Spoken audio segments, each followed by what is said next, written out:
तो हमारी सारी पार्टी के लिए ही ये एक ऐतिहासिक जीत है और जाहिर सी बात है हम सब कार्यकर्ता बहुत ही ज़्यादा उत्साहित हैं, बहुत इस चीज़ को लेकर धन्यवादी हैं पूरे महाराष्ट्र की जनता के, पूरे भारत की जनता के, to be honest. Ma'am, chief minister किसको देखना चाहेंगे? ये तो खैर अब हमारी जो पार्टी है उनका ये बनता है, इट्स देयर प्रोगेटिव।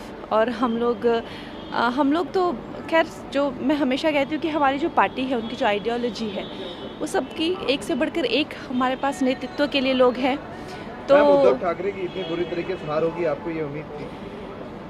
ये मुझे उम्मीद थी, क्योंकि मुझे लगता है कि अगर आप देखें इतिहास गवाह, और मेरे काफ़ी रील भी वायरल हो रहे हैं कि हम दैत्यों को और देवताओं को कैसे पहचानते हैं। जो महिलाओं की इज़्ज़त उतारते हैं वो उसी श्रेणी के होते हैं, दैत्य ही होते हैं।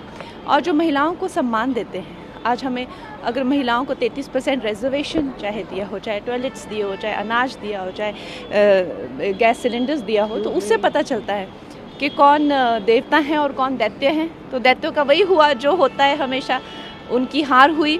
और आप देख लीजिए महाभारत में तो एक ही क्लैन था, एक ही भाई थे, सब एक ही परिवार था, लेकिन फिर भी फ़र्क कितना था। जो महिलाओं का अपमान करते हैं उनको जो है इस तरह से सरेआम जो है मेरा घर तोड़ा गया, गंदी गंदी गालियाँ मुझे दी गई, तो मुझे लगता है कि कहीं ना कहीं बुद्धि भ्रष्ट हो गई थी, वो दिख ही रहा था। कांग्रेस पर पीएम ने सिर्फ परिवार और लड़ाने की राजनीति करने का आरोप लगाया, कैसे देखते हैं? उनको भी एक पब्लिक से काफ़ी एक मजबूत जवाब मिला है कि किस तरह से ये देश जो है, ये देश बड़े ही बलिदान देकर देश बना है, और किसी के ऐसे कहने से या कुछ मूर्खों के इकट्ठे हो जाने से देश के टुकड़े नहीं हो सकते और नहीं होने भी नहीं देंगे। मैम, एक इम्पॉर्टेंट सवाल है कि संभल में एक मस्जिद है, उसका सर्वे करने के लिए एक टीम जाती है, उसके ऊपर पथराव हो जाता है। आज सुबह की घटना है, इस पर आपका क्या? आगजनी हुई है, पत्थरबाजी हुई है संभल में।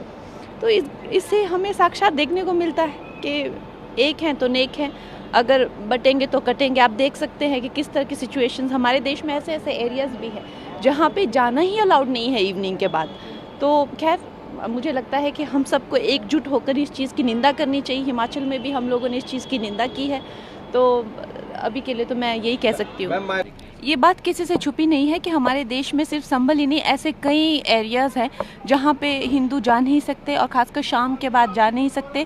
उन एरिया में जो है अपनी तरीके से जो है शारिया लॉ भी लगाने की कोशिशें हो रही हैं, और रिफ्यूजीज़ को लाया जाता है और उनको नकली आधार कार्ड, वोटर ID, तो ये तो खैर किसी से छुपा नहीं है।